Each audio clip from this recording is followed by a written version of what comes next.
Kita berjumpa kembali. Kali ini kita akan membahas tentang kegemukan, faktor penyebabnya, dan pemilihan olahraga yang tepat di gym. Oke, kita mulai dengan pengertian kegemukan.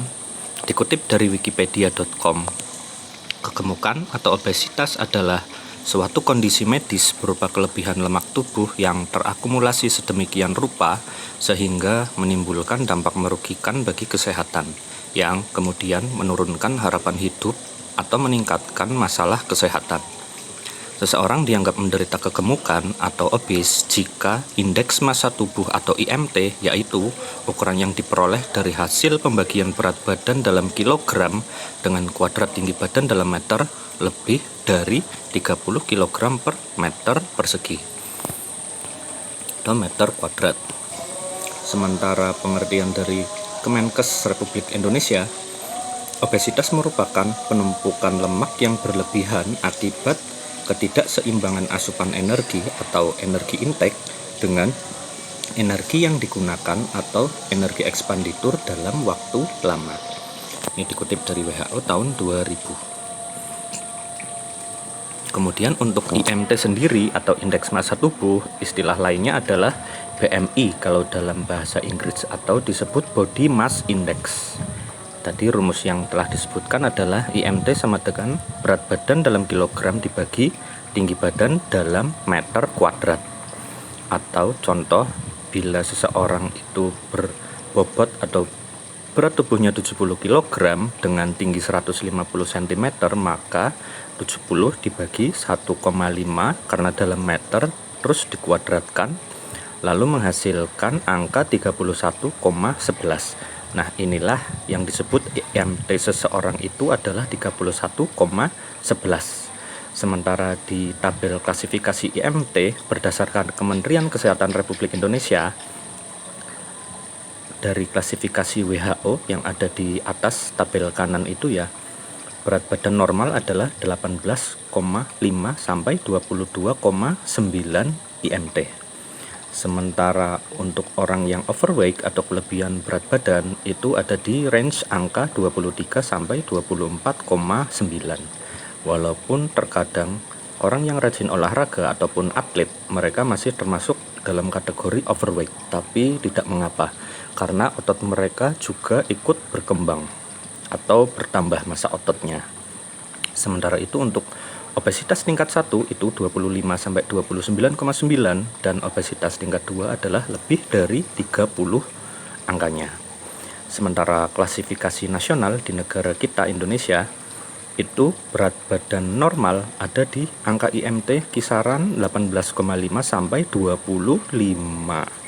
Ini angkanya jauh lebih tinggi ya daripada yang klasifikasi WHO. Sementara kategori gemuk ringan ada di 25,1 sampai 27 dan gemuk berat itu lebih dari 27 angka IMT-nya. Lalu sementara itu untuk persentase lemak tubuh atau body fat, kita akan membahas tentang body fat ya. Kalau tadi IMT berbeda dengan body fat. Body fat itu adalah lemak yang ada di tubuh kita, biasanya ada kisaran persentasenya. Dikutip dari hellosehat.com, berapa kadar lemak tubuh yang normal? Lemak memang dibutuhkan tubuh, namun terlalu banyak lemak dalam tubuh juga tidak baik untuk kesehatan. Menurut The American Council on Exercise, kadar lemak tubuh yang baik adalah seperti ada yang di tabel kanan, yaitu kategori atlet wanita itu di range 14-20% kadar body fatnya, sementara pria ada di 6-13%. Ini untuk atlet. Sementara untuk orang yang rajin olahraga atau kategori bugar itu ada di angka wanita 21-24% dan pria 14-70%.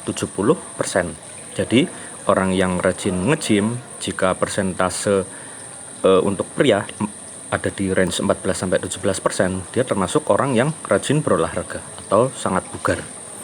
Terus untuk toleransi yang masih dapat diterima untuk wanita yaitu 25-31% dan pria adalah 18,25%. Kesimpulannya, wanita dengan persen lemak tubuh di atas 32% dan pria dengan persen lemak tubuh di atas 26% artinya memiliki kadar lemak yang berlebihan dan bisa dikategorikan sebagai obesitas. Nah, ini dia ilustrasi jumlah persentase body fat pada pria yang di kiri sampai ke tengah itu ya, 3 kolom. Sementara untuk wanita 3 kolom dari tengah sampai ke kanan. Untuk wanita di atas 32%, ini ya 35% yang kanan atas untuk wanita. Perkiraannya kira-kira penampilannya seperti itu, sampai 40%, 45%, dan 50%. Sementara untuk laki-laki di atas 26%, berarti seperti di tabel kiri paling bawah, atau 25% pun yang di tengah, paling tengah. Terus 25%, 30%, 35%, dan 40%. Untuk teman-teman yang tegel istilahnya, mau melihat distribusi lemak dalam tubuh itu ada di mana saja, itu bisa disimak di video yang ada di link YouTube ini ya. Judulnya Obesity the Postmortem. Awas, tapi hati-hati, ini adalah video tentang bedah tubuh wanita yang mengalami obesitas. Jadi bagi yang tidak kolu atau tidak sanggup melihat prosesi pembedahan, mending di skip saja. Atau bagi teman-teman yang penasaran, silahkan bisa ditonton video ini, silahkan di search sendiri. Itu nanti akan memperlihatkan gambaran lemak subkutan yang ada di bawah lapisan kulit dan visceral fat atau lemak pada organ dalam tubuh seseorang jika mengalami obesitas. Oke, lanjut. Kita masuk ke pembahasan faktor penyebab kegemukan, yaitu 1. Kebiasaan makan banyak, 2. Kurang aktivitas fisik atau gerak, 3. Gangguan metabolisme, 4. Ada penyakit dalam, 5. Faktor hormonal, 6. Gabungan, 7. Genetik atau keturunan. Kita bahas satu persatu. 1 yaitu kebiasaan makan banyak. Biasanya karena jumlah zatnya banyak. Biasanya makan 1 piring, lalu jadi 2 piring. Terus frekuensinya banyak. Biasanya 3 kali makan, sekarang menjadi 3 kali makan plus 2 kali snacking berat. Snacking berat itu kira-kira kalorinya hampir mendekati makan beratnya itu sendiri. Terus yang ketiga, aktivitas sambil makan, nonton, baca, gaming, dan lain-lain, itu sambil makan, ngemil ya. Terus setelah makan, tidur, terutama di 30 menit awal. Seharusnya tidak boleh tidur setelah kita baru saja makan. Terus makan tinggi karbo, lemak, dan garam. Sebenarnya ada link ke pembahasan yang tentang ini ya, bahayanya karbo, lemak, dan garam yang dijadikan satu dalam makanan junk food. Itu sangat berbahaya bagi tubuh. Tapi tidak tahu, nanti kalau ketemu saya cantumkan di caption bawah ya. Terus karena kurang serat dan protein, nah ini yang penting. Serat penting untuk menurunkan penyerapan karbohidrat yang kita makan.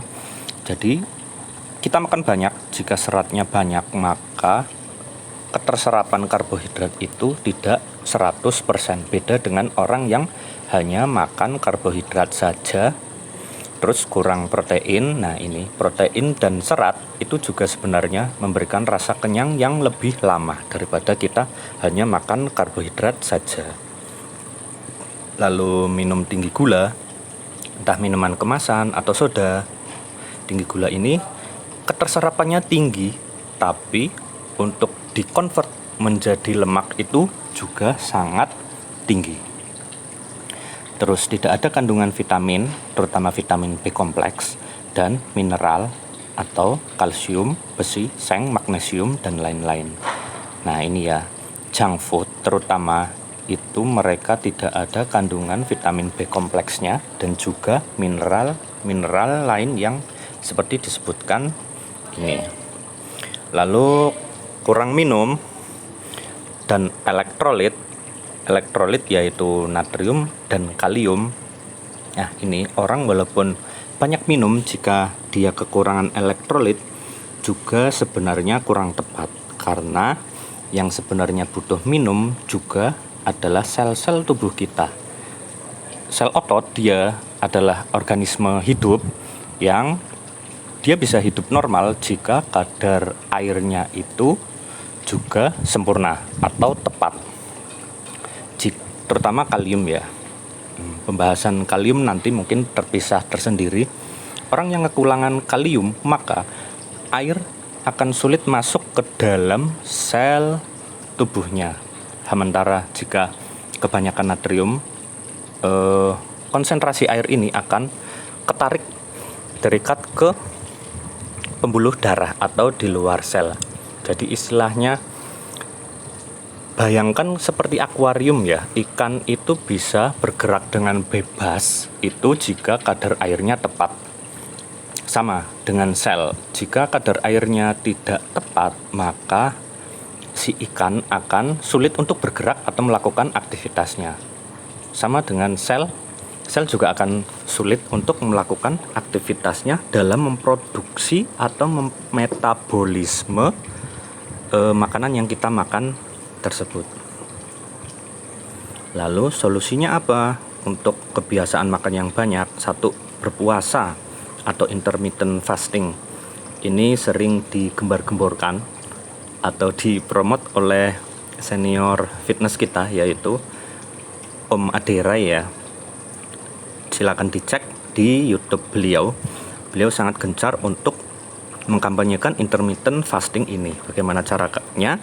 Silahkan simak di video YouTube beliau. Lalu kalori minimal 1400 kilokalori untuk perempuan atau 1800 kilokalori untuk laki-laki. Ini kadar minimal yang telah ditentukan oleh standar gizi. Jadi kita kalau ingin mengacu ke ini juga tidak apa-apa, karena biasanya orang yang kegemukan atau obesitas mereka makan di atas 3000 kalori. Terus yang ketiga, solusinya adalah fokus makan.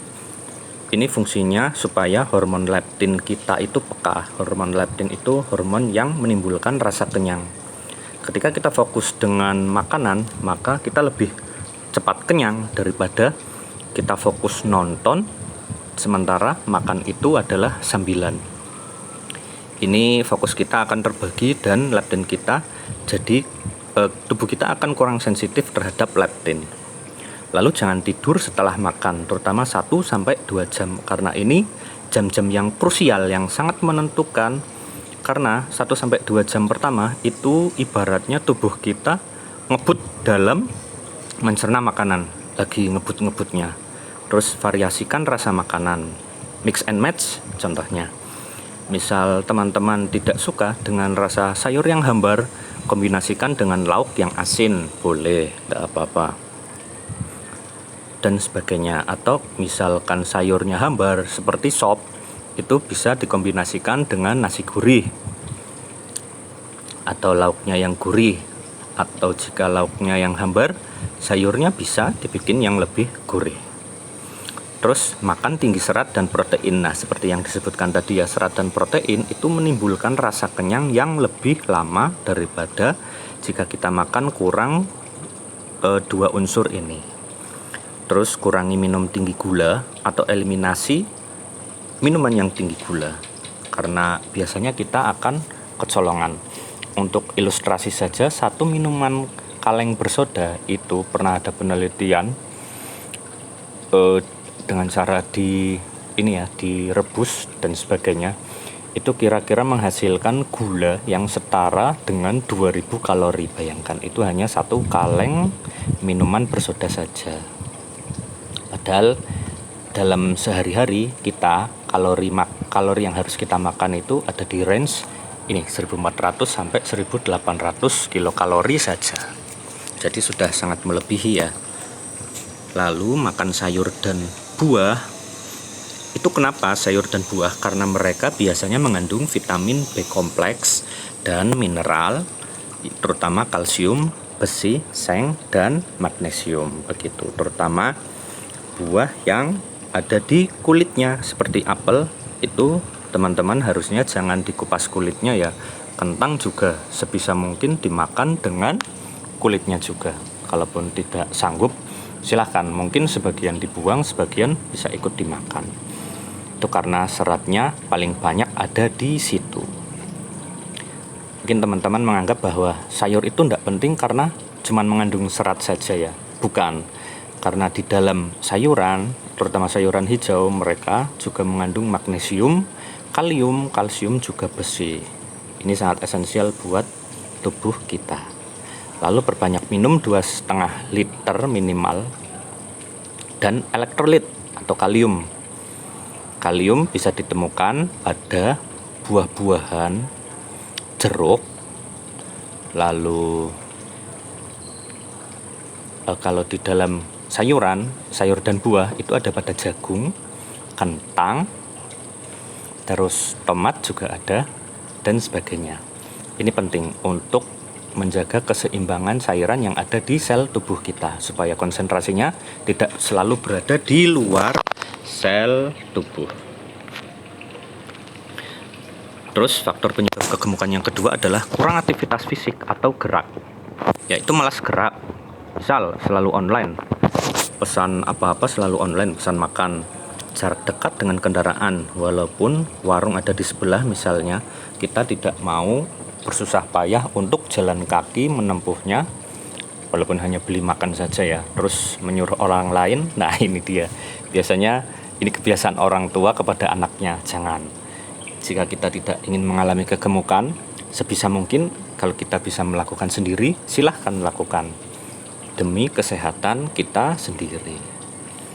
Terus tanpa tugas rumah itu misal seseorang itu harusnya menyapu rumah, bersih-bersih, terus mencuci piring misalnya, yang paling sederhana setelah makan.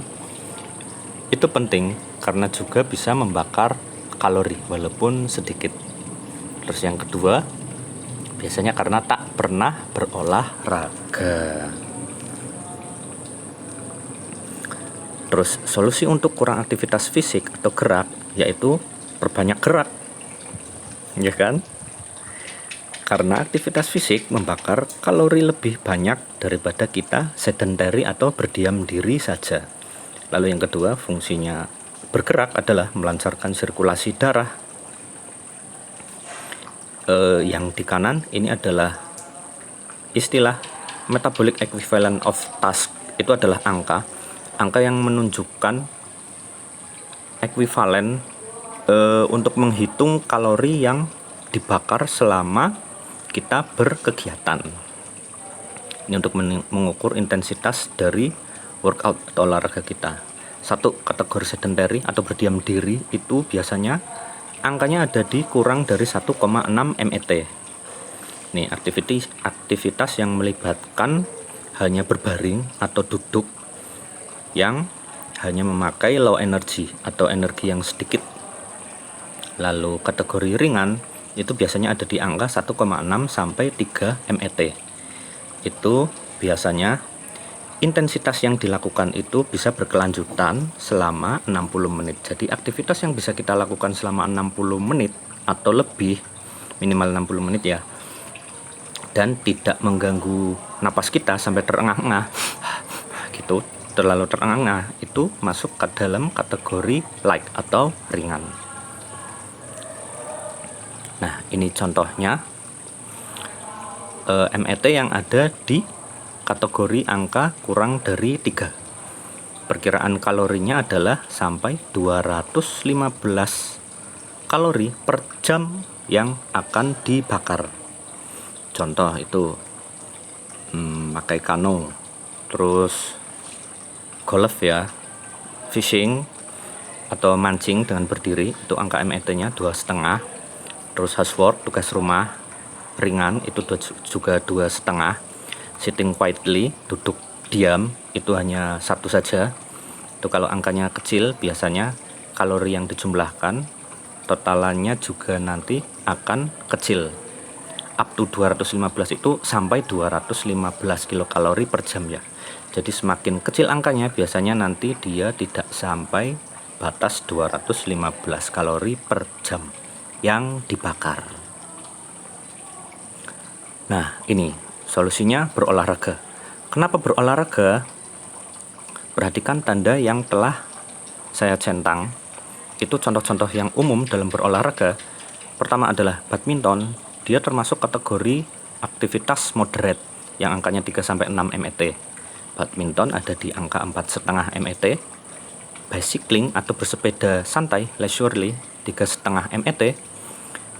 Dancing, dansa ya, menari, aerobik atau ballet itu ada di angka 6. Terus berenang dengan kecepatan yang sedang itu 4,5. Berjalan 15 menit per mil itu angkanya 5 MET. Terus weightlifting atau angkat beban terutama di gym itu heavy workout angkanya ada di 6 MET. Nah, ini moderate activities yang ada di kategori biru yang saya centang itu kalori yang terbakar itu ada di range 215 sampai 430 kilokalori per jamnya. Luar biasa kan? Lumayan jika teman-teman bisa melakukan aktivitas ini, maka kalori yang akan dibakar itu jauh melebihi dari tabel yang sebelah kiri seperti yang ada di sini. Yang light activities hanya membakar 215 kalori per jamnya. Ini hanya aktivitas ringan saja. Nah, ini yang kategori merah, vigorous activities itu yang sangat intens atau berat. Angkanya biasanya melebihi 6 MET. Nah, itu. Yang paling bawah, bagaimana cara menghitung kalori? Kita bisa menghitung kalori dengan cara kalori exercise atau kalori olahraga itu didapatkan dari MET level tadi yang angka tadi. Misalkan ini ya, aerobic dance yang vigorous activities itu MET-nya 6,5. Tinggal dikalikan saja 6,5 dikali 3,5 dikali weight berat tubuh kita, lalu dikalikan aktivitasnya itu berapa menit, lalu hasilnya itu kita bagi dengan angka 200, maka itu akan menghasilkan perkiraan kalori yang akan dibakar. MET itu dihitung dari tingkat oksigen yang kita hirup. Jadi semakin tinggi angkanya biasanya itu melibatkan oksigen yang lebih banyak ketika kita hirup dalam aktivitas tersebut, begitu. Ini sumbernya dari grabmath.com image, teman-teman bisa langsung searching ke sana ya. Lanjut ke faktor penyebab kegemukan ketiga, yaitu gangguan metabolisme. Itu metabolisme pencernaan melambat. Biasanya disebabkan karena minim aktivitas fisik. Zat gizi tak dipertimbangkan seperti zinc, Fe atau zat besi, itu ya, asupannya yang kurang. Padahal dua zat ini penting untuk membentuk insulin yang kerjanya untuk menurunkan gula darah, dimana jika kita gula darahnya tinggi, maka biasanya menyebabkan seseorang itu mudah mengantuk atau ngantukan, dan juga pencernaannya ikut melambat. Terus yang kedua adalah usus tersumbat atau BAB tidak lancar. Ini biasanya disebabkan karena kurang serat, sehingga makanan 2-3 hari baru terbuang. Misal kita makan nasi ayam hari ini, kemudian nasi ayam itu terbuang 2 hari berikutnya gitu. Harusnya pencernaan yang lancar adalah 24 jam setelah kita makan. Jadi sarapan pagi kita hari ini harusnya keluar di BAB besok paginya gitu ya. Makan siang juga sama, juga keluar besok siangnya, harusnya seperti itu. Dan biasanya kalau BAB-nya 1 kali saja berarti akumulasi dari makanan selama 1 hari kemarin. Yang sehat seperti itu. Lalu yang ketiga, penyerapan zat gizi rendah karena ada luka di lambung dan usus. Ini nanti kita bahas di penyebab yang berikutnya. Solusi untuk gangguan metabolisme ini adalah 1. Variasikan makanan, lauk terutama ya, hati ayam, telur, kacang-kacangan, dan lain-lain. Ini harus kita konsumsi juga, walaupun sepintas terkesan kontras gitu ya, tinggi lemak. Tapi jika konsumsinya masih dalam ambang batas normal, masih bisa ditoleransi. Yang disebutkan ini mereka tinggi zat besi dan zinc, seng. Terus yang harus diperhatikan ini cara masaknya. Jadi jangan melulu, jangan hanya digoreng saja, mungkin sesekali dibacem atau masak yang lain. Telur bisa direbus gitu ya, kacang-kacangan bisa dikukus juga. Terus pauk atau sayur pendamping itu harus makan bayam, kangkung, atau sayuran hijau yang lain, jagung, ubi, labu, dan sayur tinggi serat lainnya. Nah ini teman-teman semuanya. Jadi stigma sebagian orang menganggap sayur itu tidak penting dimakan karena hanya mengandung serat saja, tapi sebenarnya bukan itu.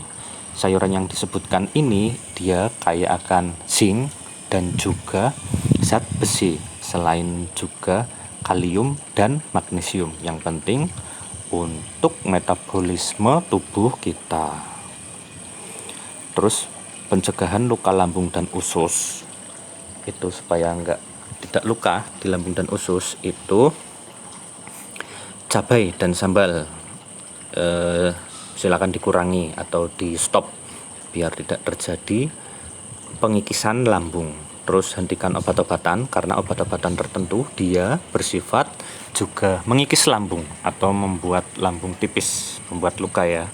Terus bahan pengawet juga dia juga bisa membuat usus kita itu inflamasi atau radang dan luka dan lain-lain. Terus yang keempat, adanya penyakit dalam. Yang A, lambung terluka. Itu biasanya disebabkan karena makanan pedas atau zat capsaicin yang terkandung di dalamnya. Nah ini ya. Terus zat kimia, zat pengawet, dan obat-obatan tertentu. Ini nanti pengaruhnya jika lambung terluka maka penyerapan makronutrisi kita akan berkurang. Makronutrisi itu adalah karbohidrat, protein, dan lemak. Terus usus terluka itu penyebabnya biasanya obat tertentu. Terus infeksi bakteri sama usus, lalu kanker usus ya, zat pengawet dan lain-lain. Ini biasanya menyebabkan mikronutrisi dari vitamin dan mineralnya ikut terganggu jika usus kita terluka. Lalu ginjal rusak atau terganggu itu biasanya disebabkan karena kurang minum air putih. Sementara untuk orang yang gemuk biasanya dia memerlukan air sampai 3 liter lebih untuk mereka. Terus ginjal rusak juga disebabkan oleh tinggi protein, yaitu 3 gram lebih per 1 kilogram berat badan. Nah ini ya, untuk atlet-atlet binaraga mereka biasanya mengkonsumsi protein cukup 2 sampai 2,5 saja per kilogram berat badannya, nggak sampai lebih. Tapi kalaupun mereka lebih masih aman dibandingkan orang yang tidak pernah olahraga atau orang normal yang tak pernah olahraga sama sekali. Nah ini ya, menahan kencing juga bisa menyebabkan ginjal kita terganggu, yaitu terbentuknya batu ginjal. Lalu yang poin keempat, paru-paru rusak 70% lebih. Ini biasanya disebabkan karena perokok, entah dia perokok aktif atau perokok pasif. Ini yang unik ini ya, paru-paru kita jika rusaknya belum sampai 70%, biasanya kita hanya merasakan gejala ringan saja seperti batuk-batuk dan sebagainya, batuk sering begitu ya, tidak sampai ke luka yang gejala yang sangat mengganggu. Sementara itu jika rusaknya sampai 70% lebih atau fungsi paru-paru kita hanya tinggal 30% lebih, maka gejalanya itu baru terasa. Ini yang mengkhawatirkan ini ya, para perokok yang tidak tahu. Jadi ketika mereka mengalami gangguan yang sangat dahsyat, itu biasanya fungsi paru-paru mereka sudah rusak sebanyak 70%. Maka dari itu harus jaga kondisi kesehatan. Nah ini, adanya penyakit dalam yang paling penting adalah adanya perlemakan hati atau fatty liver. Ini seperti ilustrasi di sebelah kanan, liver atau hati kita yang sehat harusnya berwarna agak pink, kecoklatan pink itu ya, sel-selnya kemerahan ini. Lalu yang liver atau hati tidak sehat, warnanya cenderung kekuningan. Nah ini, dia memang mengandung banyak lemak di dalamnya. Ini salah satu gejala fatty liver untuk kategori non alkoholik, karena fatty liver itu ada dua, disebabkan karena alkohol atau alkoholik, dan non alkoholik atau disebut non alcoholic fatty liver disease, NAFLD. Ini untuk fatty liver yang disebabkan oleh non alcoholic fatty liver itu biasanya disebabkan karena makanan tinggi gula, terutama yang berasal dari karbohidrat simple atau yang disebut simple karbo. Ini ketika kita berlebihan mengkonsumsi gula, maka dia akan diubah menjadi trigliserida atau yang disebut triglycerol, lalu disimpan di dalam hati.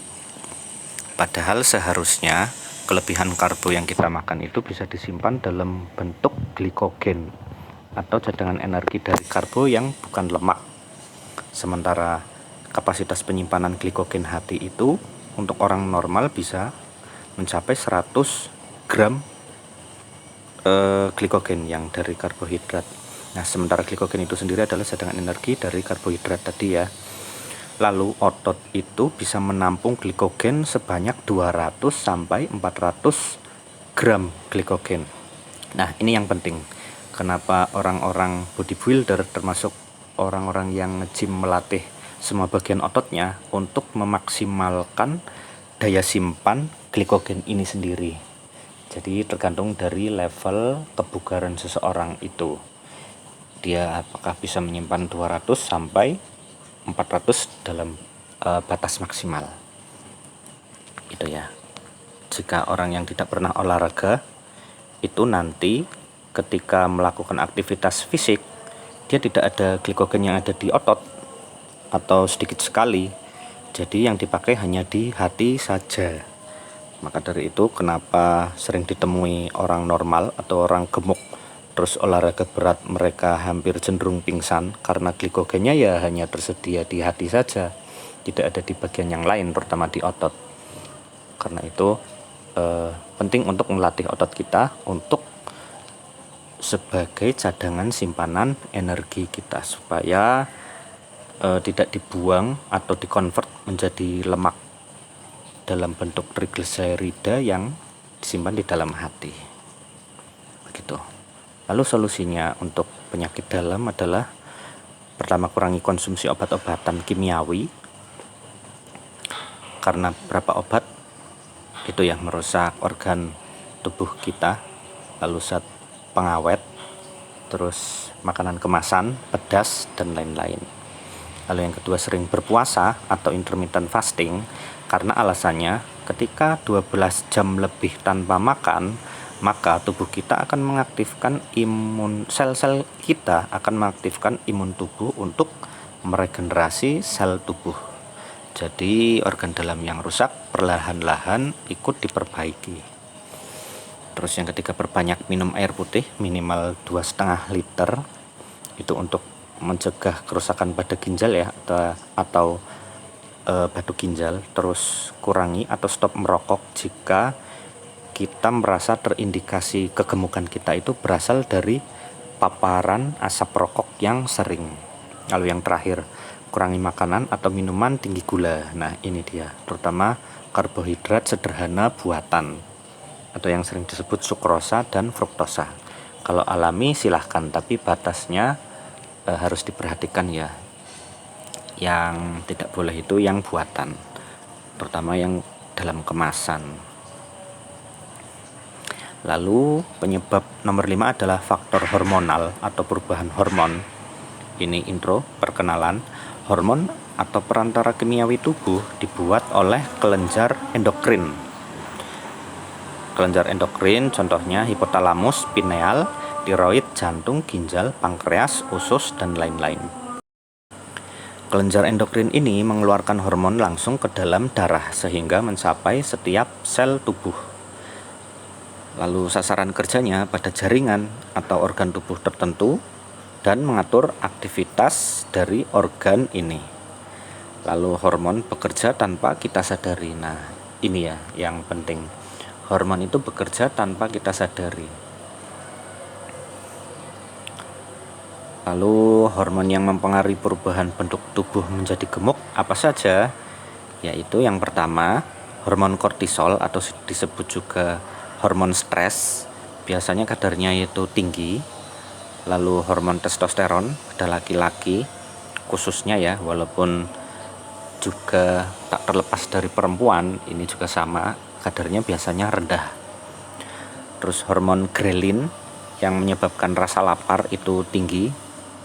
Jadi orang yang gemuk cenderung lebih cepat lapar. Terus hormon leptin, rasa kenyang itu rendah. Makanya ketika mereka makan itu sulit untuk merasakan rasa kenyang, terutama jika makanan mereka didominasi oleh makanan junk food.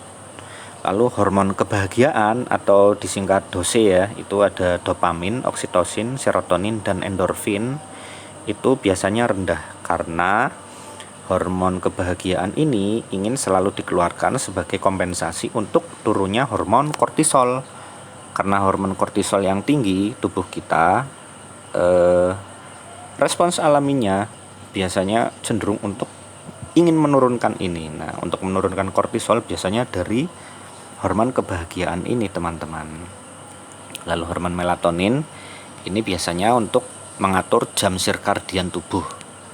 Itu kadarnya rendah. Melatonin itu mengatur jam tubuh seperti kapan kita seharusnya bangun, kapan kita seharusnya tidur, jam berapa kita harus bangun, jam berapa kita harus tidur, kapan kita harus makan, kapan kita harus merasa kenyang.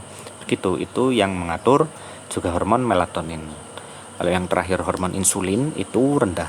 Biasanya akan terjadi insulin resistance atau resistansi insulin di tubuh orang yang gemuk.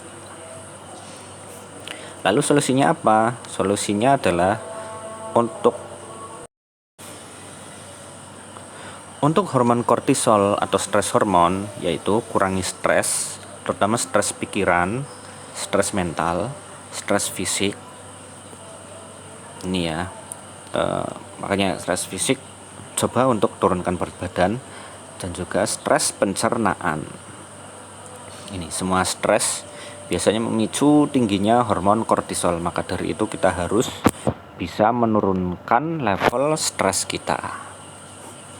Lalu hormon testosteron, hindari konsumsi makanan plastik, terutama dalam kondisi panas ya. Kenapa alasannya kemasan plastik, botol, dan lain-lain itu ada kandungan BPA free? Karena plastik umumnya itu mengandung bisphenol A atau BPA yang dia jika terkonsumsi oleh tubuh kita, terutama laki-laki, dia akan mimicking atau menyerupai hormon estrogen, hormonnya wanita, begitu ya. Maka dari itu kenapa laki-laki yang suka minum, terutama minum atau makan pada kemasan plastik yang dia mengandung BPA, itu testosteronnya akan rendah karena estrogennya cenderung tinggi. Nah ini. Terus solusinya olahraga resistensi atau angkat beban. Hormon grelin dan leptin itu solusinya yaitu makan makanan bergizi, tinggi serat dan protein, lalu kurangi junk food. Karena apa? Zat gizi yang disebutkan ini bisa menimbulkan rasa kenyang yang lebih lama, sehingga kita bisa menyetop makanan tidak sampai kalap.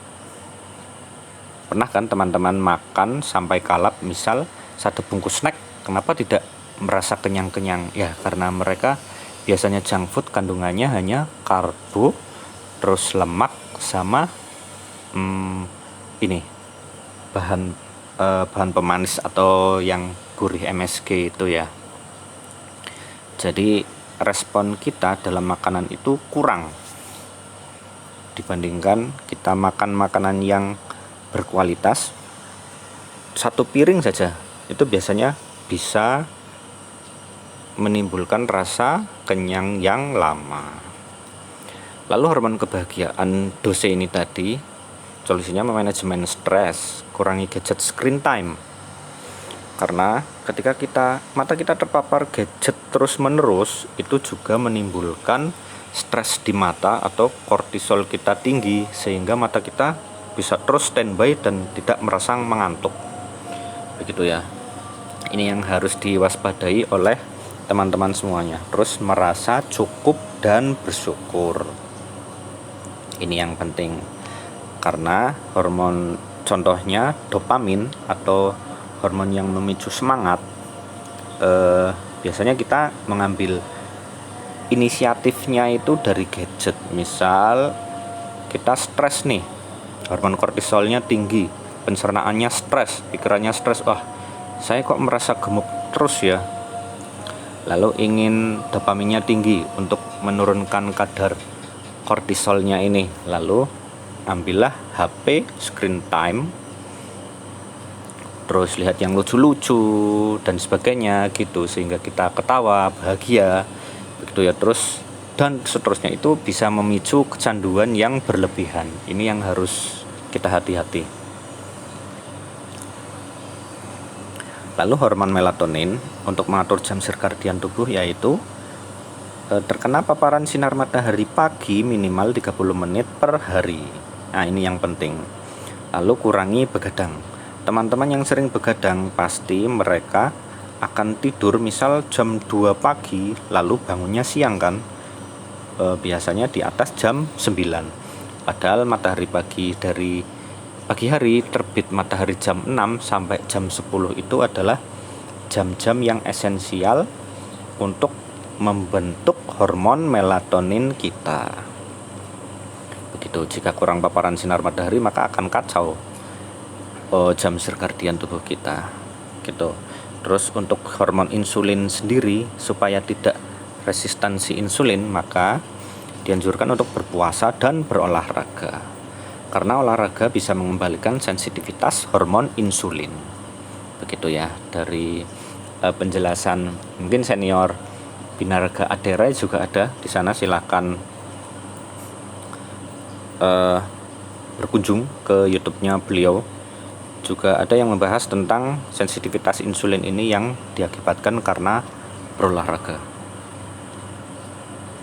Ini faktor yang keenam, penyebab kegemukan adalah gabungan. Faktor gabungan yang saya maksud di sini adalah semua faktor yang telah disebutkan dari poin nomor 1 sampai ke 5 sebelumnya, itu yang penyebabnya itu dari orang yang bersangkutan atau penderita orang yang gemuk itu sendiri. Contoh, makan banyak, terus karena makan yang banyak sehingga dia mengakibatkan malas gerak. Malas gerak itu juga olahraga juga ikut malas.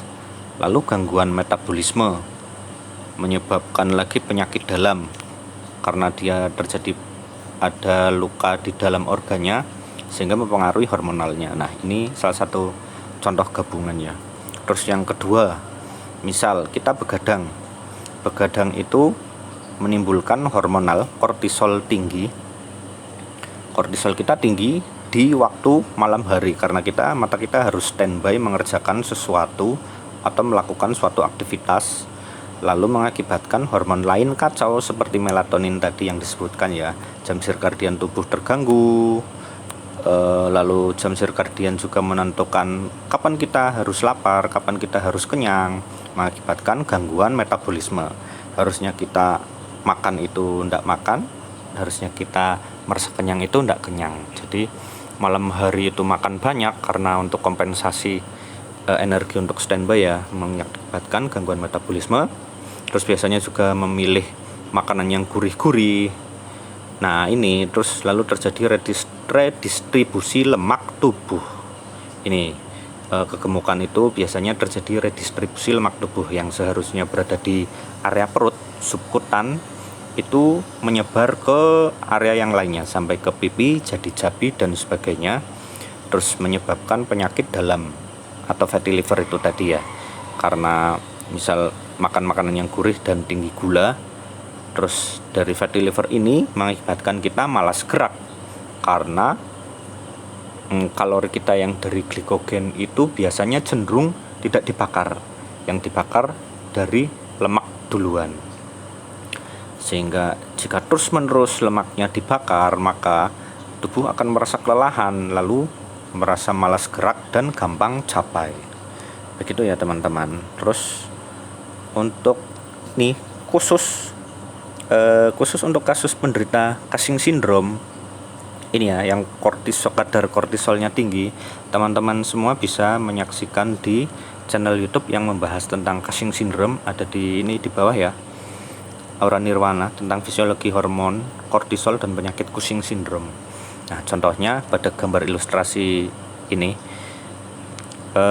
orang yang mengalami obesitas Cushing syndrome, dia akan mengalami gangguan emosi, terus pembesaran sel tursika nih ya, seperti chubby ini, moon phases, membulat ya, terus osteoporosis, tulangnya jadi tidak padat ya, keropos, terus cardiac hypertrophy, hypertension, darah tinggi, jantung bermasalah, terus buffalo hum itu seperti punuk di dalam punggung kita, terus obesitas, tumor adrenalin, terus hiperplasia, lalu kulitnya berkeriput itu ya, terus abdominal striae, perutnya juga bermasalah, bergelambir, amenorrhea, terus muscle weakness, terjadi kelemahan pada otot atau disebut juga sarkopenia ya, terus purpura itu luka,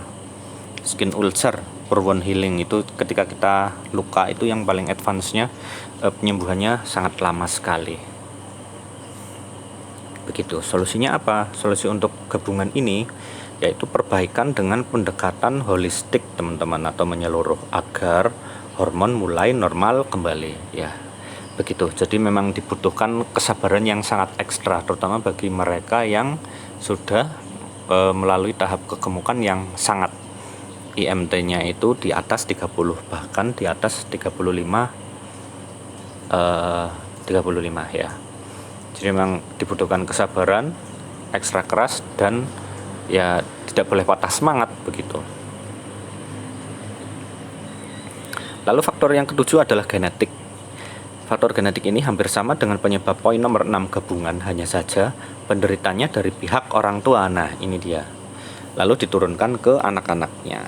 Contoh, sifat malas berolahraga itu bisa diturunkan dari orang tua ke anaknya. Maka dari itu kita sebagai pribadi yang akan menjadi orang tua, ataupun kita sebagai orang tua itu sendiri, harusnya tidak punya sifat malas ini, karena ini bisa diturunkan ke anak-anak kita nantinya.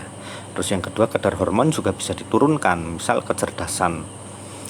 Kenapa kecerdasan ini saya sebutkan dan terkesan seperti mengganggu ya, karena orang-orang yang cerdas itu sebenarnya yang ada di dalam dirinya atau di dalam pikiran otaknya itu, hormon kortisol mereka itu selalu aktif di area otak, teman-teman, sehingga mereka bisa menjadi cerdas, kritis, dan lain-lain. Itu karena kortisol mereka sangat luar biasa ya, aktif di dalam otak. Lalu sifat ini bisa menurun ke anaknya ya, kadarnya.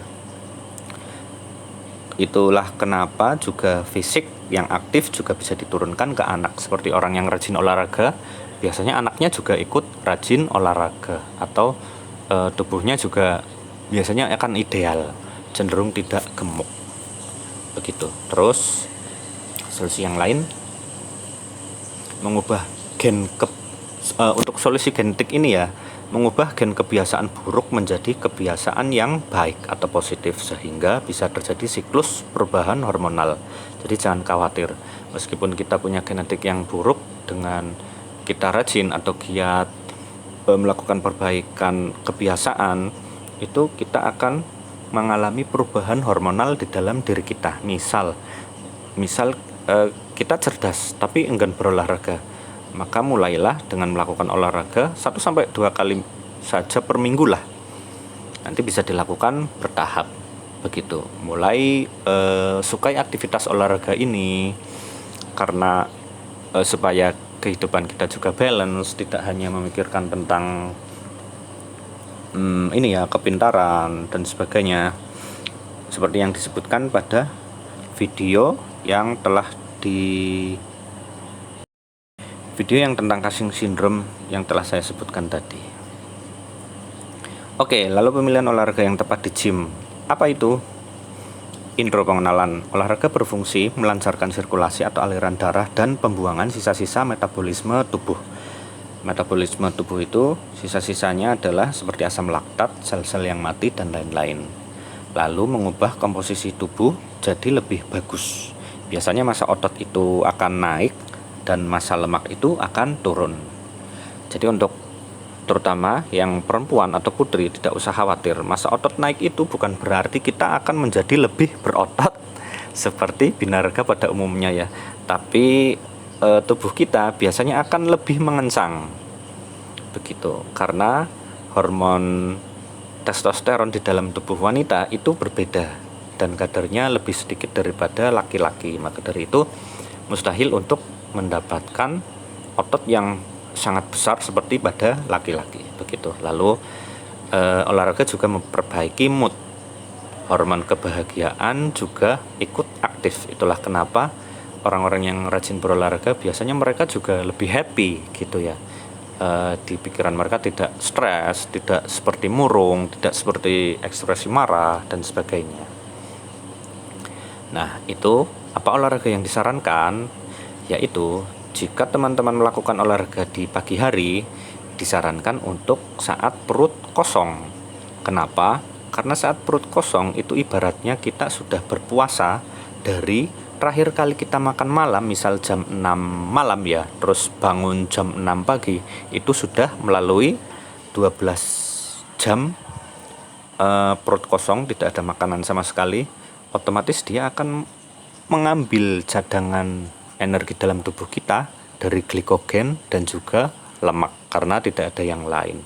Begitu ditambah misal jam 6 langsung olahraga minimal 30 menit, itu akan istilahnya boosting atau meningkatkan kalori yang dibakar lagi. Begitu sarannya. Yang pertama ini, terus yang kedua, rasio olahraga di gym itu kardio dengan weight training atau angkat beban yaitu 70% banding 30%. Jadi 70%-nya kardio, 30%-nya weight training. Begitu. Jadi tidak usah khawatir.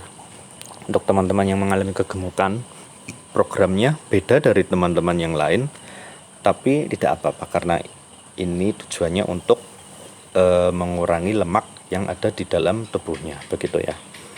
Kalaupun teman-teman yang mengalami kegemukan ingin melakukan weight training, maka pisahkan antara sesi weight training dengan kardio. Misal weight training hari Senin, Selasanya kardio, terus weight trainingnya lagi hari Rabu, Kamisnya kardio, dan seterusnya. Atau kalau masih belum bisa banyak dalam seminggu, 3 kali seminggu, weight training 1 kali, kardionya bisa 2 kali. Begitu. Lalu bisa dilakukan bertahap seiring dengan kemampuan kita. Terus rest antar set usahakan 30-60 detik karena ini bisa mengaktifkan sel tubuh kita untuk melakukan adaptasi pemakaian energi dari lemak. Jadi dia tidak memecah otot dan tidak banyak melakukan pengambilan energi dari glikogen, hanya sedikit saja ya, dan lebih banyak dominan ke sel lemaknya itu tadi untuk dijadikan energi pembakaran. Lalu tutup dengan kardio di akhir sesi weight training bagi teman-teman yang melakukan weight training ya. Misal weight training angkat beban itu 1 jam, 1 jam itu bisa kombinasinya setengah jam itu weight training, lalu setengah jamnya lagi ditutup dengan kardio. Kardio ini bisa dipilih antara aerobik atau anaerobik.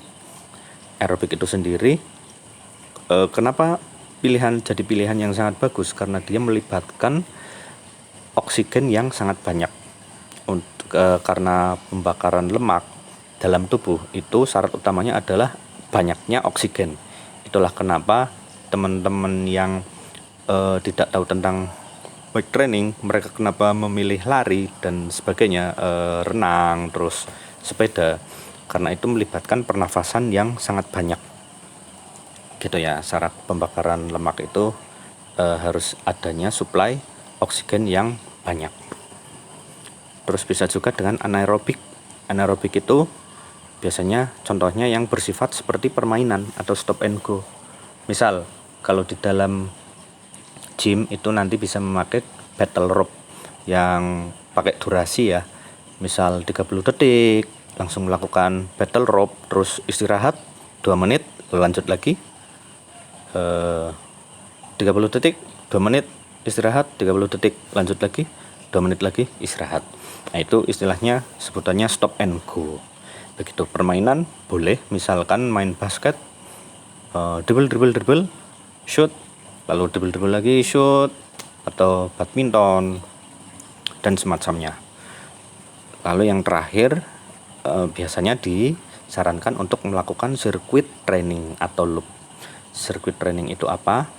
Yaitu melakukan gerakan dengan 2-4 alat ataupun lebih dalam satu set.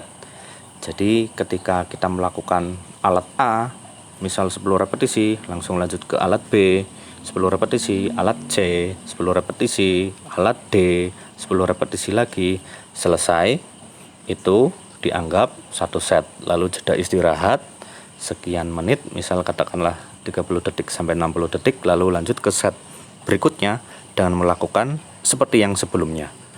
Alat yang A, B, C, D, berhenti, itu set kedua, terus jeda istirahat, lanjut ke set berikutnya, begitu ya. Itu yang bisa disampaikan kali ini. Lalu yang terakhir, ada tugas buat teman-teman semua. Dari penjelasan materi kita tentang kegemukan, faktor penyebabnya, dan pemilihan olahraga yang tepat di gym, lakukanlah analisa dan identifikasi faktor-faktor yang menjadi penyebab kegemukan pada Anda atau teman-teman semua sesuai dengan yang telah dijelaskan.